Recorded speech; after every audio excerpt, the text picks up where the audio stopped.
Você ouve Rádio Unaerp. Rádio Unaerp. Entrevista. Boa noite, ouvintes da Rádio Unaerp.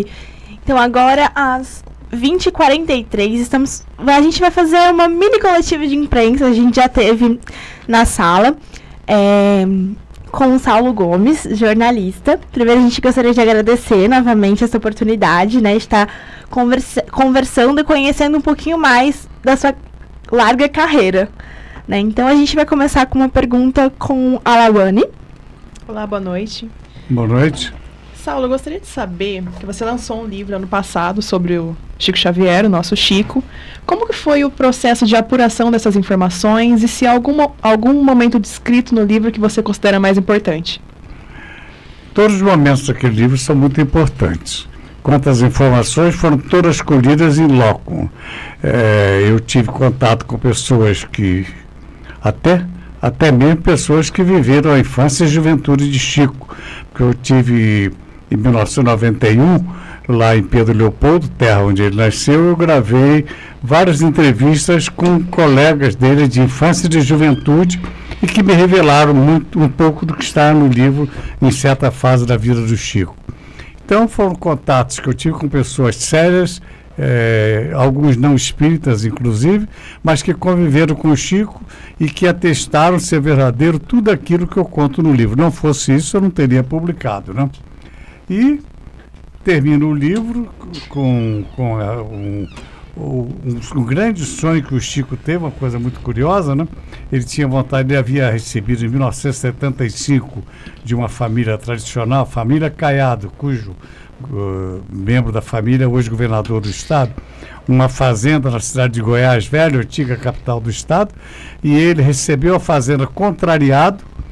Em 1975, ele escreveu para o centro dele uma carta saindo do centro que ele havia criado, como União Espírita Cristã, e entregou essa parte dessa terra para a mesma família, dizendo que queria que se criasse ali o Lar Fraternidade. Isso só aconteceu por ato meu e da Edna, no contato com o pessoal daquela cidade, e em 2012, quando lá eu estive, que eu dei conhecimento aos padres e freiras.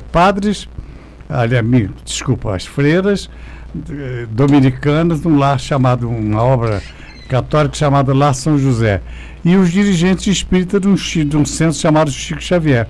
Eu consegui reunir numa só sessão os dois grupos religiosos, li a carta, falei desse sonho de Chico e aí tornou-se realidade. Hoje existe uma obra que é tocada por espíritas e católicos, tá? Os detalhes no final desse livro. Obra de Chico Xavier, graças à seriedade dele. Daniel. Ô, Saulo, no começo dos anos 2000 você fez o livro Quem Matou Che Guevara, onde você acabou entrevistando o responsável pela captura do Che, que foi o capitão Gary Prado Salmon, que era embaixador da Bolívia no México na época. Como foi entrar em contato com ele? Muito difícil. Eu fui a Bolívia umas 3 ou 4 vezes. Imagina, o general Gary Prado Salmon, quando capitão, como você disse, em 67, foi o homem que prendeu o Che Guevara. E depois de um tiroteio onde morreram vários soldados e também seguidores de Che Guevara. E eu fui, alguns colegas associados em 1967 tinham feito a reportagem. E eu fiquei muito impressionado com o que eu li e soube desses colegas, não publicado, trechos de depoimentos e confissões desse general. Então fui à Bolívia 2, 3 vezes. Imagina, um repórter caçado no Brasil procurar general boliviano para falar de quem matou Che Guevara, era realmente vontade de ser preso. E 2, 3 vezes eu fui muito maltratado por militares bolivianos. Entretanto, vem aquilo que eu disse a vocês no nosso papo ainda há pouco. A persistência, a habilidade, o cuidado. Então, um dia eu conheci na redação de uma revista que eu dirigia, na qual eu fiz o Memória Política do Brasil, que eu mostrei a vocês há pouco lá, algumas fotografias, né, dos meus entrevistados da época, contando história política do Brasil. E numa das entrevistas minhas em São Paulo, eu conheci um coronel, pai do Paulo Henrique, do cantor, que conversando comigo disse, eu fui colega de escola militar, eu fiz o curso de Estado-Maior aqui na Praia Vermelha, com vários militares, vários majores, capitães e majores de vários países. Um deles é aquele que prendeu Che Guevara. Aí quando eu vi esse coronel falar nesse assunto, cheguei e disse, coronel, que interessante essa história. O senhor é amigo dele? Sim, nós fomos colegas de turma. Eu fiz o curso de Estado-Maior e fui diplomado na minha área com capitão brasileiro e ele capitão boliviano. Aí a tal história de saber para aproveitar a oportunidade. Eu disse, o senhor não podia me acompanhar? Aceita, nós pagamos as despesas, o senhor vai comigo para fazer uma visita ao general? E aí, resultado. Fui, fiquei lá uma semana com ele em Santa Cruz de La Serra, e nessa semana com ele eu gravei um depoimento que está na íntegra. Esse depoimento está na íntegra em vídeo no meu espaço na internet, como também no livro tem detalhes desse depoimento do capitão. E o principal do livro, Quem Matou Che Guevara, são dois momentos principais. Um é quando ele descreve para mim qual foi o último diálogo de Che Guevara 10, 12 horas antes de ser executado. Entre ele interrogando de madrugada o Che Guevara, que estava preso numa escola no lugarejo chamado Camiri, né? E do final do livro, eu me vali também desse capitão. Disse, capitão, todo mundo está querendo saber quem matou Che Guevara. Eu sei que é um suboficial chamado Mário Teran, mas ele é proibido pelo Exército, senão ele está sob proteção do Exército, não dá entrevista em lugar nenhum. Aí eu usei uma artimanha, mas general, imagina o senhor vai fazer o livro comigo no Brasil. Eu estou botando o título de Quem Matou Che Guevara. Vai ficar meio desagradável o público abrir o livro e dizer, mas o Saulo é parceiro do livro, do homem que prendeu Che Guevara, que hoje é general, e ele não tem força para trazer esse homem. Diante disso, ele percebeu, foi lá, o Mário Teran autorizou, gravou o depoimento e eu publiquei. O final do livro é Quem Matou Che Guevara. É um daqueles lances de habilidade, né? O seu canal no YouTube, inclusive, que é o Saulo Gomes Acervo, só pesquisando no YouTube já consegue achar. Já, está lá na íntegra, as entrevistas do general. Um detalhe, ele era embaixador ele foi embaixador na ONU, embaixador no Reino Unido, embaixador em 3, 4 países, representando a Bolívia, e depois tornou-se general, né? E ele era embaixador no México. Na época que eu resolvi fazer o livro. Quando eu assinei com ele, um detalhe, para conseguir que todos esses políticos falassem as verdades que falaram na série de depoimentos, que estão alguns deles gravados no meu espaço na internet, esse general também, para convencê-los a contar a história que eles se negavam a contar até então, eu disse, eu vou firmar um documento com o senhor que eu guardarei esse segredo até o ano 2000 de tudo que o senhor me contar. E mantive essa palavra. Então, no momento que eu disse a cada um desses políticos brasileiros, e no caso desse boliviano, que eu ia guardar segredo durante 10 anos das revelações dele, que só contaria para o público no ano 2000, ele foi um dos que aceitou a proposta, assinamos o documento. Eu conto isso no livro. 8 anos depois, surgiu uma onda guevarista pelo mundo, eu fui procurar por telefone, procurei ele, aí o filho disse, meu pai está lá no México, que ele é embaixador, me deu o telefone, conversei com ele e disse, general, a história falta 2 anos para completar os 10 anos, eu estou mantendo a palavra com o senhor. E eu ganhei muito ponto, que ele disse, olha, foi o primeiro jornalista que eu vi que teve palavra dos muitos que eu conheci no mundo como embaixador em vários países.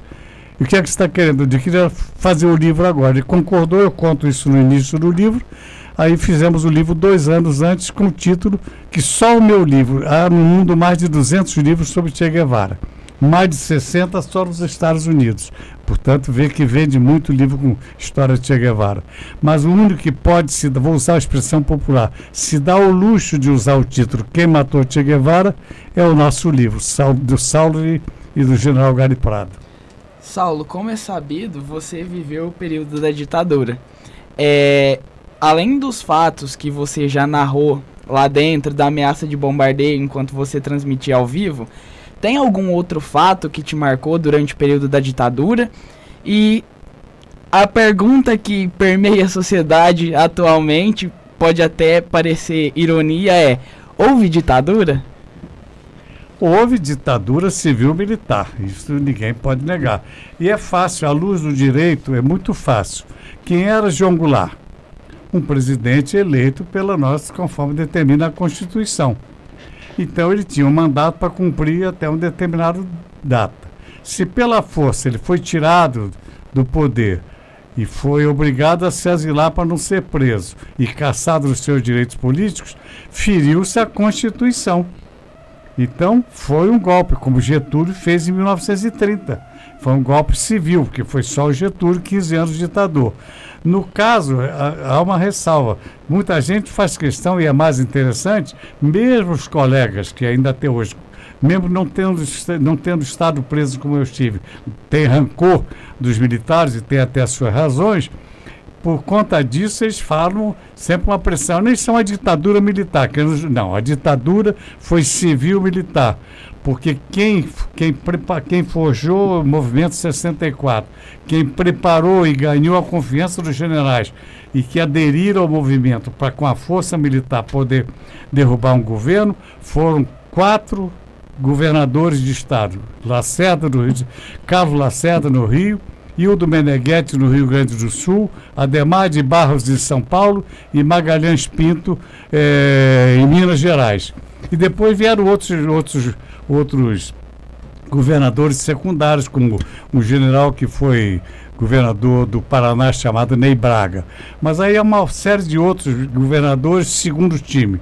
Mas o time principal foi esse. Então, tanto que se você recorrer da história, vocês vão ver que durante a preparação do golpe em 1963, houve uma grande marcha de 100 mil pessoas chamadas com Deus, pela família, pela liberdade, alguma coisa assim. Em São Paulo, liderado pelo Adhemar de Barros e Dona Leonor Mendes de Barros, sua mulher. Esse golpe já estava sendo gestado durante o período do governo de Jânio Quadros, porque Exatamente. Quando Jânio Quadros foi, é outra reportagem de grande repercussão que eu estou contando no livro. Em 1961, quando houve a renúncia de Jânio, os 3 generais, aí foram os 3 ministros militares, se reuniram e disseram que o Jango, que estava voltando uma missão determinada pelo Jânio Quadros na China comunista, estava em Formosa, que ele regressando ao Brasil, quando chegasse ao Brasil, seria preso. Então, alguns civis, e faz parte, então, Lacerda, Adhemar de Barros, agora já entrou Tancredo Neves também na história, e Magalhães Pinto e os demais governadores, fizeram um acerto político, procuraram o Jango, que estava regressando ao Brasil ainda no Uruguai, numa parada técnica da viagem dele de volta ao Brasil, e então fizeram um acordo para estabelecer o parlamentarismo. Então, no dia 2 de setembro de 1961, o Congresso Brasileiro, nesse comum acordo entre civis e militares, fez o parlamentarismo. E no dia 7 de setembro, tomou posse Jango como presidente, sem poder nenhum, porque o primeiro-ministro era Tancredo Neves. E eu fui premiado. Foi tal o meu empenho, tendo participado da rede. Detalhe. E quem impôs a posse do Jango foi o Leonel Brizola, governador do Rio Grande do Sul, que armou o povo, convocou a rádio, convocou uma emissora de rádio do Rio Grande do Sul para dentro do palácio. No porão do palácio foi colocado um transmissor e ele começou a transmitir mensagens contra os 3 militares e pedindo apoio popular para impor a posse do presidente. Chamou-se Rede da Legalidade. Só um repórter estava lá do Rio de Janeiro, que era eu. O João Dória, que era deputado federal pela Bahia, pai do atual governador de São Paulo, alugou um avião, levou vários políticos para o Rio Grande do Sul e eu fui junto. Então eu participei da Rede da Legalidade.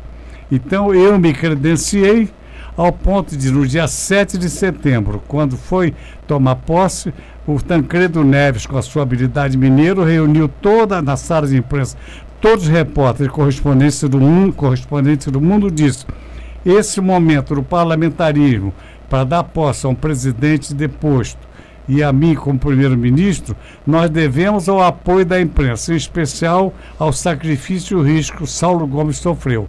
Quero que vocês concordem, saber se vocês concordam, que ele esteja conosco na cena da posse, como jornalista representando toda a imprensa do mundo inteiro.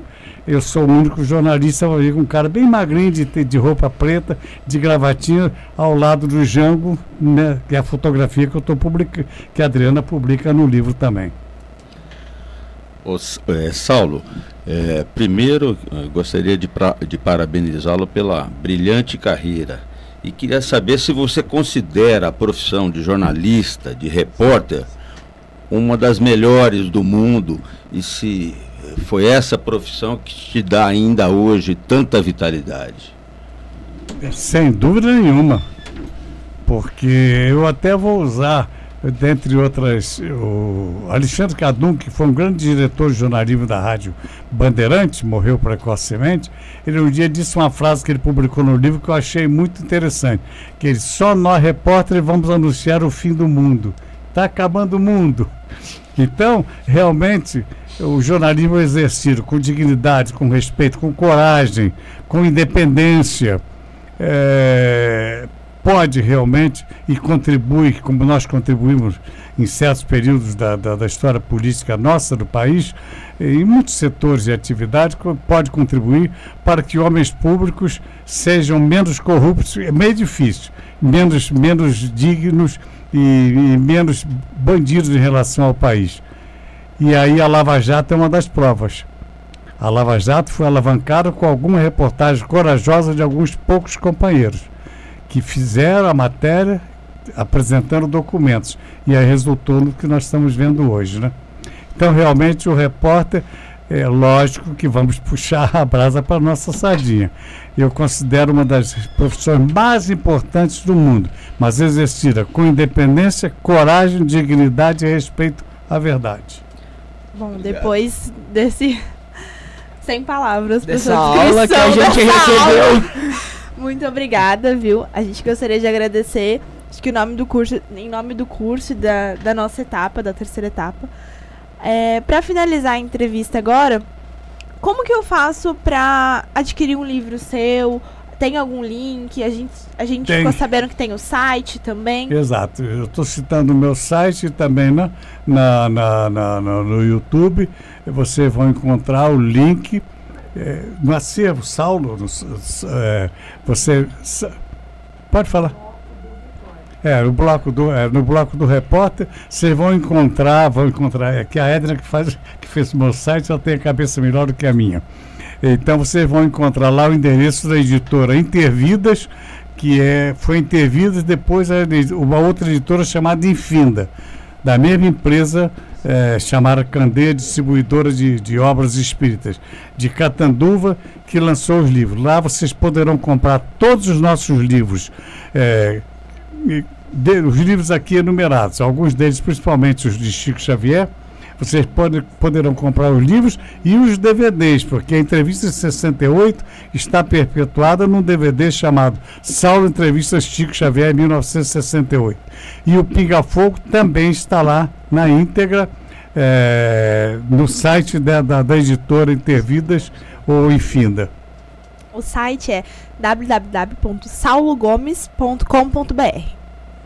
Então a gente gostaria de agradecer e vamos encerrar agora às 9h02. Continue com a programação da Rádio UnaErp.